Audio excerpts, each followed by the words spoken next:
Un sifflet à vapeur retentit. On entend le teuf-teuf d'un remorqueur tirant un train de bois.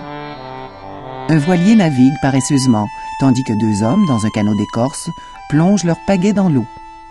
Un pêcheur lance sa ligne d'un coup sec. Au loin, on distingue le bourdonnement d'un bateau à moteur. Un saumon saute dans un grand éclaboussement. Sur la grève, un artiste immortalise cet instant sur la toile. À la fin du 19e siècle, la rivière Saint-Jean bourdonne d'activité. Les Autochtones l'appelaient Wolastoq ou Belle-Rivière et se désignaient sous le nom de Wolastoq-Wiyuk, le peuple de la Belle-Rivière. Les Européens ont changé le nom de la Grande Rivière pour Saint-Jean.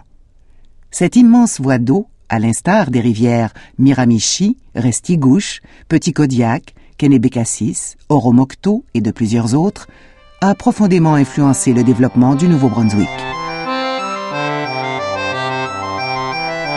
Pendant des siècles, les rivières du Nouveau-Brunswick fonctionnent comme des autoroutes, assurant le déplacement des gens et des marchandises au sein de la région comme dans le reste du monde.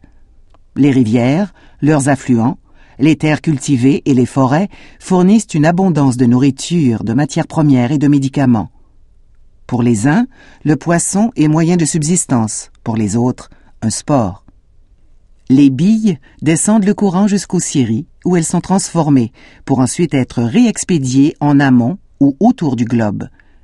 Tous les produits de la ferme ou de l'industrie rurale aboutissent sur les quais, prêts pour l'expédition. Combinées à des centaines de kilomètres de côte, les innombrables voies d'eau intérieures ouvrent la porte sur le monde entier. Au début du 19e siècle, des milliers d'immigrants écossais et irlandais débarquent au Nouveau-Brunswick pour s'installer dans les établissements bordant les rivières. Ces immigrants comptent plusieurs hommes de profession et des artisans qualifiés qui apportent avec eux des idées nouvelles. Les navires transportent des milliers de personnes qui arrivent au Nouveau-Brunswick ou qui quittent la province, mais ils transportent également d'autres objets. Les grands voyageurs rapportent des souvenirs, des curiosités exotiques et autres présents de leurs aventures en contrées lointaines.